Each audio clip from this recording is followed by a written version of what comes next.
everyone, and welcome to today's I Love Learning podcast. If you don't know me, I'm Dr. Gina Anderson, and I am so excited today for this episode 39 of my podcast. I can't believe I'm in my second year, but today I have a special treat because Morgan Taylor is going to join me. I do want to say, if you aren't familiar with me and this podcast, I am the CEO of Luma Brighter Learning. And Luma, we help the industry and the supply chain save lives through our award-winning connected learning platform.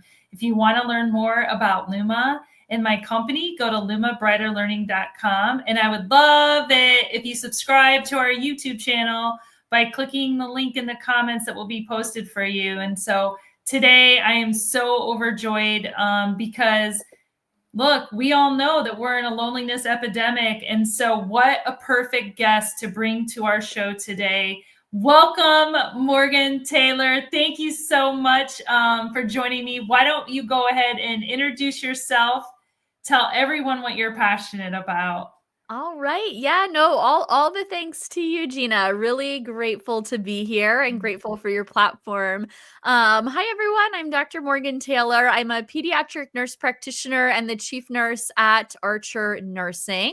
We are an education company by nurses for nurses. We're really your partner, I say, throughout your entire nursing journey, from the first day you go to nursing school to your last day of work. So I am very passionate about educating and leading that education with joy and compassion, not making it so scary and hard, and really meeting everyone where they're at to get them that education they need and deserve. So thanks for having me today. Oh, I love that. We love learning here. So you're a Yeah. perfect guest for my show because learning, right, is the seed of life. So, I often, one of the reasons I started this podcast is because so many people have hurdles in their life and in their journey. Like I think about this week, everything that's come up in this week, it's like a daily thing, So as you move towards your passion, have there been hurdles that have maybe come to you? And then how have you overcome those hurdles to move forward with your love for education?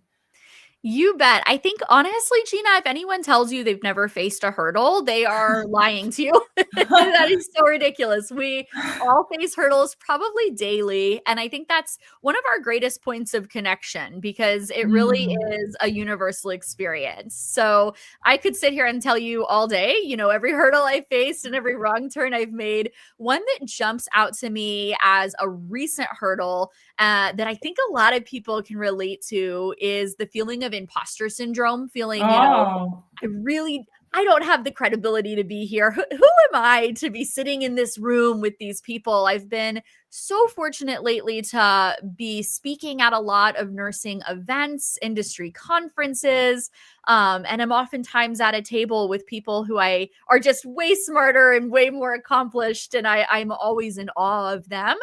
And I was recently sitting at a table of nurse educators at specifically a leadership conference thinking, not really a nursing leader. I'm not a chief executive at a hospital. Who am I to be here? I just teach. I'm just a teacher. And it wasn't until I got home from that event, was kind of going through my notes and, what key takeaways did I get that I can bring to my students and make them better, that it clicked with me that even if I looked different than the people sitting at that table, because I was bringing their insights to that front line and elevating that next generation of nurses, I absolutely deserve a seat there. You don't have to look like everybody in the room to deserve that seat. I think it's more about what you do with it and where you take it and how you bring that impact to others. Wow, that is so powerful. That syndrome is real for everybody. Yeah. Business owners, even not business owners, just everyday people. And I actually think that those are statements and thoughts that hold us back. And was there something that taught you this or that you learned that left an impact on the thinking that you have? It was really the next level impact that it's able to have on my students who are the next Aw. generation of our nurses. Seeing them thrive and knowing that I played even just a tiny role in that journey. Something that students will often say that I get goosebumps thinking about is, hey, Morgan, when I was taking this exam, when I was taking this test, I could hear your voice in my head while I was taking the Oh, wow. and that is so validating. It's like, wow, that really matters. I didn't have that. I Mhm. didn't have that like cheerleader, that person that I felt like I could lean on. And just, anyone that can be there and help elevate them. It's a huge privilege and also just a testament to the impact educators can have. One student at a time and ripple effects from there. Yeah, yay to educators, yay to teachers. Oh my gosh, teachers everywhere. Teachers in nursing, teachers in trucking, teachers, Yes. it's like you want to leave an impact on everyone. Mhm. So, Yeah. it's great. So, what does winning mean to you? What does winning mean to me? That's hard because, I personally don't think there's ever really an end point.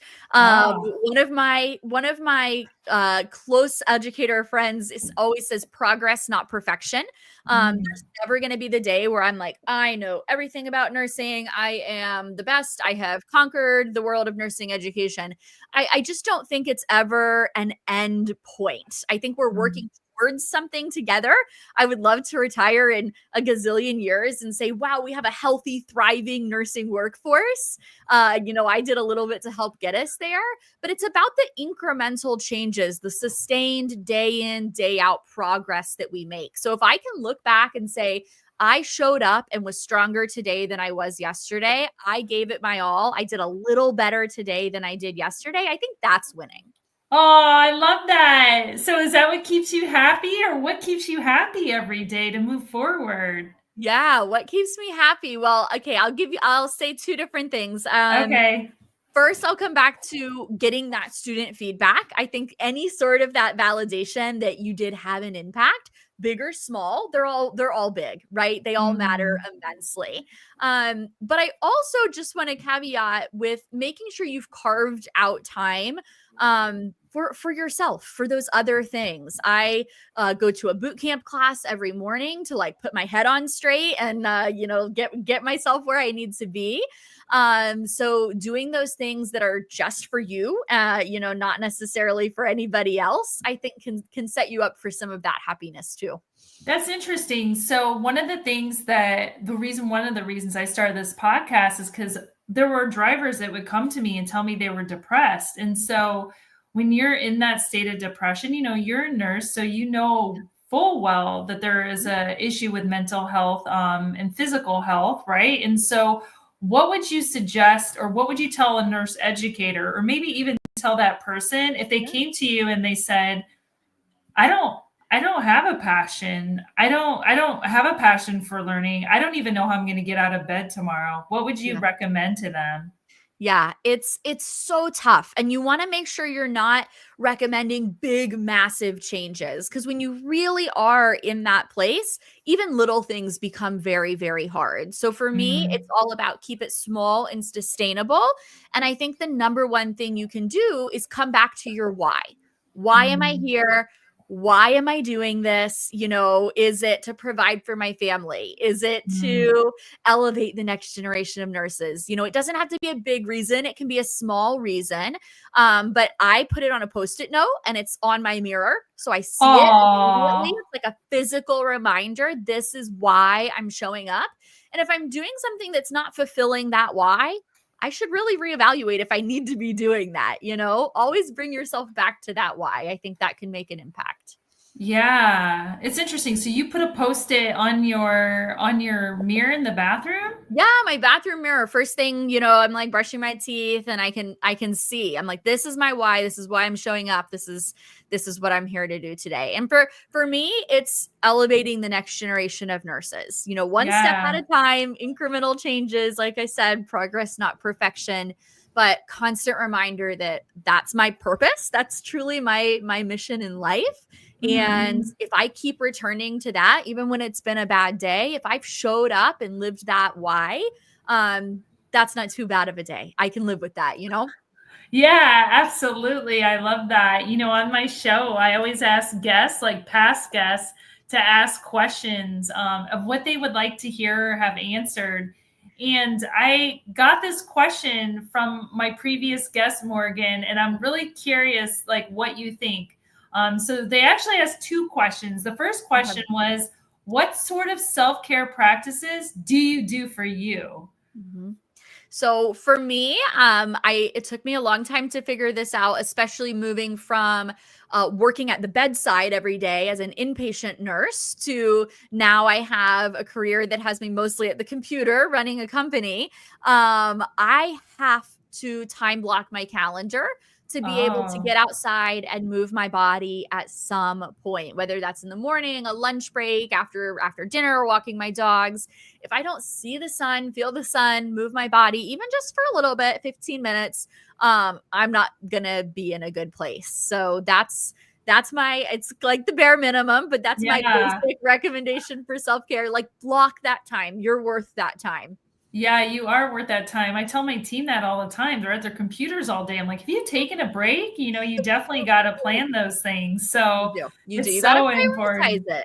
Like you said, at the Yeah, end of the day, you're worth it. Put it on the calendar. For me, if it's not on the calendar, nothing's going to happen. Like everything I right. do has to be on my calendar. Yeah, absolutely. So the other question that was asked is, are there behaviors you model to your team to show the next generation of nurses? Yes. The biggest one for me is making sure my team knows that I am 24/7 accountable to what happens, but that does not mean I'm 24/7 available. When I'm on Oh, PTO, I'm on PTO, just like I expect them to be logged off on their PTO. Any time where it's like the weekend is after hours, whatnot, we know in our industries things can crop up here and there, and you do have to be accountable as that end all be all leader, but that does not mean that I'm answering messages at midnight, that anytime you ping me I'm going to ping you right back, because that is not sustainable, healthy, and it's not what I want my team to be doing and my team to be showing the next generation of nurses that we expect that. I think it's right. all about setting up those healthy boundaries from day one, and giving them, the permission to do that. I love that as a leader. I look at Hi Alyssa. I'm glad Alyssa's joining us. She said blocking your calendar. Yeah, definitely need to block our calendars. And that means night. That's just like what Yeah, Morgan said. Like that's your time, it's your time. and you definitely need to take it because you're not going to get that time back. And we all know No, there's not a lot of time left. So it's we got to true. enjoy every moment we have with each Yeah. other. So next week I have a guest coming on my show. Her name is Emily Green. And in fact, if you know Emily Green, she says love means business. And she's a TEDx keynote speaker, and she had a marketing company. She does have a marketing company and a speaker group. What would we want to ask Emily next week? What should we ask her? All right. So the question I have for you, Emily, is I want to know what's one mistake that purpose-driven leaders often make when they're trying to go amplify their message. And counter Oh, question to that, how can they shift that? I love that question. All right, Emily, you're going to be on the spot next week. I can't wait to hear how you answer that. Well, Morgan, leave us today with some lasting advice, some beautiful words. If somebody is listening that is struggling, Yeah. let's speak to them today. Awesome. I'm going to fall back on what I tell every single one of my students. It's at the end of every video I've ever put out, which is nothing worth it is ever easy. The things that are really worth it in life are the hardest. So what you're Mm. doing right now, it is hard, but I believe in you and it will be so worth it. Awesome. Morgan, where can people find you? Wonderful. I am online everywhere at Archer Nursing, and at archerreview.com. Awesome. Everyone, if you don't know Morgan, connect with her, like her, follow her stuff because she is lifting people up, changing the world, and making it better. So thank you, Morgan, for joining me today. Oh, thank you. The pleasure was mine. Thank you, Gina. Thank you, everyone, for joining. We will see you next week.